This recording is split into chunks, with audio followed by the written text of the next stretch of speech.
आज की साखी उन भाई और बहनों के लिए है जो कि हर टाइम अपने पर्स में या अपनी जो ऊपर की जेब होती है उसमें बाबा जी का स्वरूप रखते हैं, जो छोटी फोटो होती है बाबा जी की।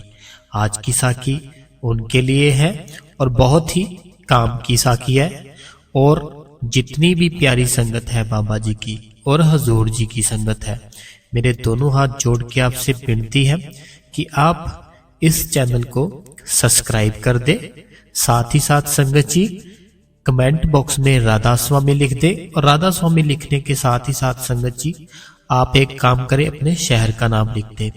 शहर का नाम सिर्फ हम इसलिए बोलते हैं ताकि हमें पता चल जाए कि आप कौन सी सिटी से इस साखी को सुन रहे हो। तो संगत जी साखी हम शुरू करते हैं।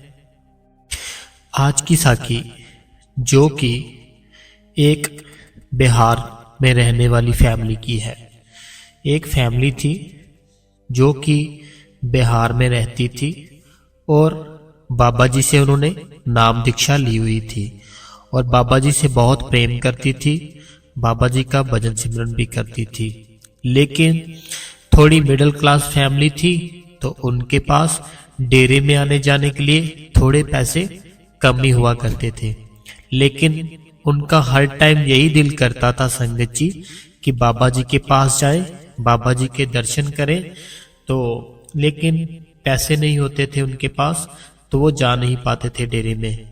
तो उनकी जो वाइफ होती थी संगत जी, जो भाई साहब थे, उनकी वाइफ ने उनको बोलना कि आप क्यों इतनी टेंशन लेते हो, हमारे बाबा जी बहुत ही ऊंचे और उनसे कोई भी बात छुपी नहीं रह सकती।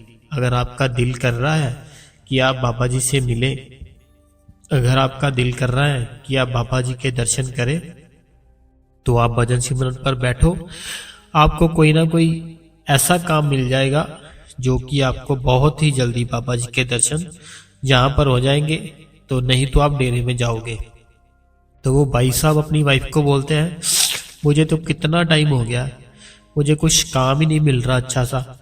अगर मुझे कोई काम मिल जाए, बाबा जी की दया मेहर हो जाए मेरे पे, तो मैं सत्संग जाऊंगा। मेरे को बाबा जी के दर्शन करने को बहुत दिल करता है, मैं बाबा जी के दर्शन किए बगैर अब नहीं रह सकता। उसकी वाइफ ने उसको समझाने के लिए यही बोल देना संगत जी कि बाबा जी यहाँ पर आएंगे, हमारे यहाँ पर जब संगत दर्शन करने जाएगी आप यही दर्शन कर लेना, क्योंकि हमारे पास पैसे तो है नहीं इतने, तो आप कैसे जाओगे वहां पे दर्शन करने के लिए। तो आप हौसला रखें, आपके बाबा जी आपके साथ ही है, तो आप ऐसे मत करो। वो जो भाई साहब थे वो रोने लग जाते थे संगत जी, और उनकी जो वाइफ थी उनको समझाती थी, और वो भाई साहब बच्चों की तरह रोने लग जाते थे कि मैंने बाबा जी के दर्शन करने हैं। लेकिन संगत जी उनकी वाइफ थी जो, वो बहुत ही अच्छी थी। वो उनको समझाती थी बहुत ही अच्छे से, प्रेम से, कि देखो हमारे पास पैसे नहीं है तो क्या हुआ, हमारे पास बाबा जी का नाम है जो हमें बाबा जी ने दिया हुआ है। तो बाबा जी ने जब हमें नाम दे दिया तो वो सब कुछ बाबा जी ने हमको दे दिया। अब हमको चाहिए बाबा जी का भजन सिमरन करना, और बाबा जी ने जो हमें काम बताया है वो अपने घर पर रह के करना। तो जब भी बाबा जी हमारे शहर आएंगे तो हम ऐसा करेंगे, हम बाबा जी के तब दर्शन कर लेंगे, तब हम एक साथ जाएंगे सत्संग सुनने के। लेकिन वो भाई साहब बोलते हैं नहीं, मेरे से नहीं रहा जाता। तो होता क्या है संगत जी, वो दोनों भजन सिमरन पर बैठते हैं, तो कुछ ही दिन अभी बैठते हैं, तो उसकी जो वाइफ होती है उस भाई साहब की, तो वो बाबा जी के स्वरूप के आगे हर टाइम हाथ जोड़ती है और बोलती, बाबा जी हम पे दया मेहर करो, जो मेरे हस्बैंड है उन्होंने आपके पास आना है, तो आप ही कृपा करो, कोई ना कोई इनको काम ऐसा दिला दो कि वो काम करें, हमको पैसे मिले, और मैं ना सही जे आ जाए आपके पास, जे आपके दर्शन कर ले, जे बहुत ही आपके दर्शनों के लिए तड़पते रहते हैं हर टाइम। तो बाबा जी आप दया मेहर करो हम पर। तो संगत जी होता क्या है इतने में अभी कुछ ही दिन होते हैं, ज्यादा टाइम ही नहीं, सिर्फ 5 या 6 दिन ही वो बैठते हैं रूटीन से भजन सिमरन पर।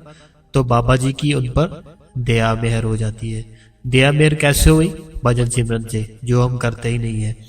तो अब क्या होता है संगत जी, उनके घर पर कोई आ जाता है वो भाई साहब घर बनाने का काम करते हैं। जो उनके पास आते हैं वो बोलते कि ऐसे मैंने घर बनाना है अपना, तो क्या आप चलोगे मेरे प्लॉट में प्लॉट देखने के लिए।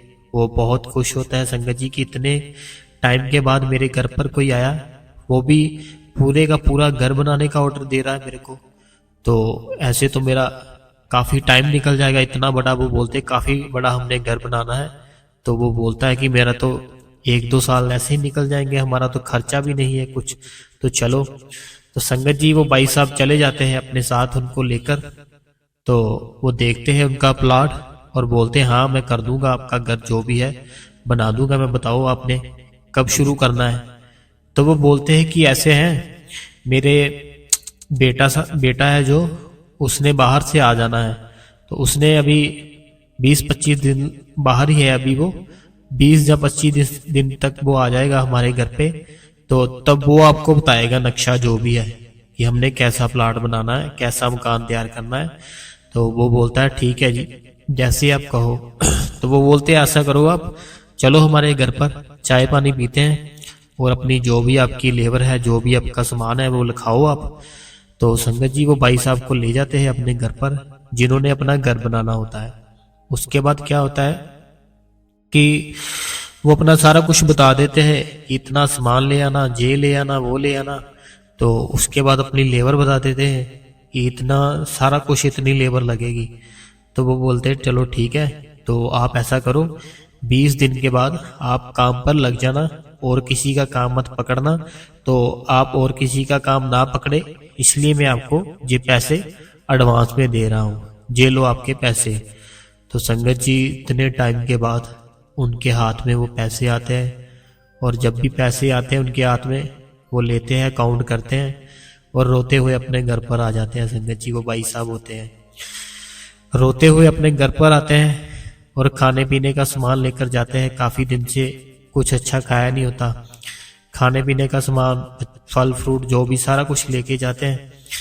तो बहुत खुश अपनी वाइफ को बोलते हैं देखो वो जो घर पर आए थे हमारे, जो बोल रहे थे कि हमने घर बनाना है, उनके साथ मेरी डील डन हो गई है। उनका कोई बेटा है वो बाहर से आएगा ऐसे 20 या 25 दिन के बाद। तो वो जब भी आएगा तो उसके बाद उन्होंने बोला है मेरे को कि हम अपना घर शुरू कर देंगे। तो उन्होंने ये देखो मेरे को कितने सारे पैसे उन्होंने एडवांस में ही दे दिए, जिससे कि हमारे इस पैसों से 3-4 मंथ तो ऐसे ही चले जाएंगे, हमें पता भी नहीं चलेगा। तो संगत जी अब उसकी जो वाइफ होती है तो वो भाई साहब को बोलती है चलो सबसे पहले मेरे साथ अंदर रूम में चलो, जो बाबा जी का है जहाँ हम भजन सिमरन करते हैं। तो बाबा जी जो पैसे दिए हुए थे वो पैसों को उसकी वाइफ पकड़ती है, बाबा जी के स्वरूप को लगाती है, फोटो को, और बाबा जी का शुक्रिया करती है। तो वो बोलती है कि देखो हमने कितने टाइम से नामदान लिया था, हमने जब नामदान ले लिया था तो हम बैठते थे, जब हमने लिया था कुछ टाइम बैठे हम, बाद में हमने छोड़ दिया नाम सिमरन करना। और हम ये सोचते थे कि हम जब बिल्कुल हमारा घर ठीक हो जाएगा, हमारी टेंशन बिल्कुल खत्म हो जाएगी, फिर हम भजन सिमरन पर बैठेंगे। लेकिन हमारी टेंशन खत्म होने की बजाय हमारी और ज्यादा टेंशनें बढ़ गई, तो हम कभी भी भजन सिमरन पर नहीं बैठ पाए, आपका काम भी छूट गया। तो देखो हम सिर्फ 5 या 6 दिन बैठे हैं, तो बाबा जी की इतनी दया मेहर होगी हम पे कि अभी हम चाहे 3 मंथ आपको कोई काम ना आए, आप घर बैठ के खा सकते हो, और बाद में आपको 1-1.5 साल का तो वो मिल ही गया आपको जो काम है, जो उन्होंने घर बनाना इतना बड़ा। तो वो बोलता हाँ ये तो सही है। तो वो बोलती बहन की जैसे अगर हम सिर्फ 5 दिन बैठे हैं, इतनी दया मेहर हो गई है बाबा जी की, तो अगर हम रोज ही बैठना शुरू कर दें तो कितनी दया मेहर होगी। तो अब से हम तो रोज बैठेंगे। तो उसके जो हस्बैंड होते हैं वो बोलते हैं हाँ मैं तो अब एक भी नागा नहीं करूंगा, ना ही मैं छुट्टी करूंगा, मैं रोज बैठूंगा भजन सिमरन पर। तो संगत जी बाद में क्या होता है, जो जहां से हमारी जो बात स्टार्ट हुई थी कि जो संगत बाबा जी का स्वरूप, बाबा जी की छोटी फोटो अपने पर्स में रखती है, तो उनके साथ क्या होता है। तो अब संगत जी क्या होता है, ये जो भाई साहब होते हैं, ये भाई साहब बोलते हैं अपनी वाइफ को कि ये देखो हमको पैसे चाहिए थे डेरे जाने के लिए, पैसे तो मिल गए, तो अभी जो आ रहा है संडे, इस संडे को बाबा जी का सत्संग है, तो मैं तो डेरे में जा रहा हूँ, आपने जाना है मेरे साथ तो ठीक है, नहीं जाना है तो आपकी मर्जी है। तो वो जो भाई साहब होते हैं संगत जी, इतने पढ़े लिखे नहीं होते, उनको इतना बल्कि पढ़ना लिखना नहीं आता। तो वो कुछ पैसे लेते हैं, वो अपनी वाइफ को बोलते हैं कि मैं सिर्फ थोड़े से पैसे लेकर जाऊंगा वहां पर, इतने पैसे नहीं लेकर जाऊंगा, कहीं रास्ते में मेरा पर्स किसी ने निकाल लिया, क्योंकि एक दिन तो 1.5 दिन तो लग जाएगा मेरे को डेरे में जाते हुए, तो ट्रेन में काफ़ी रश भी होता है। तो मैं ऐसे करूँगा, थोड़े से पैसे लेकर जाऊँगा, बाकी सब पैसे जो है मैं घर पर रहने दूंगा। तो बहुत ही मुश्किल से तो हमें मिले हैं। तो उसकी वाइफ बोलती है हाँ ठीक है, जैसे आपको ठीक लगे आप वैसे ही करो। तो अब जो भाई साहब होते हैं संगत जी, इतने खुश होते हैं कि मैं आज डेरे में जा रहा हूँ, और थोड़े से पैसे लेते हैं अपने पर्स में डालते हैं, जहाँ बाबा जी का स्वरूप भी रखा होता है इन्होंने छोटा सा। तो उसके बाद संगत जी क्या होता है, ये निकल पड़ते हैं अपने घर से निकल जाते हैं, टिकट लेते हैं ट्रेन की और स्टेशन पे पहुंच जाते हैं डेरे के। जैसे संगत जी डेरे में पहुंचते हैं जे स्टेशन पर, इनका वहां पर संगत जी जो पर्स होता है वो गिर जाता है इनकी जेब से। जब संगत जी इनका पर्स गिरता है तो उसके बाद क्या होता है, जो स्टेशन से देखते हैं कि मेरे तो जेब में पर्स ही नहीं है। तो अब ये जो भाई साहब होते हैं फिर से टेंशन में आ जाते हैं, ये बोलते हैं कि बाबा जी इतने टाइम से मैं आपके यहाँ पर आने के लिए तरस रहा था और मेरे पास पैसे नहीं थे, कैसे आपने मेरे को एक ऐसा भाई भेज दिया जिन्होंने मेरे को घर बनाने का ऑर्डर दे दिया, तो मेरे को पैसे मिल गए। तो अब मेरे पास जो आने जाने के पैसे थे मैं सिर्फ उतने ही पैसे लेकर आया था, तो मेरा किसी ने पर्स ही निकाल लिया। तो मैं बाबा जी अब किसी से पैसे मांगूं तो मेरे पास तो कोई नंबर भी नहीं है घर का, क्योंकि सब नंबर जो थे मेरे पर्स में लिखे हुए थे और मैं पढ़ा लिखा हूँ नहीं।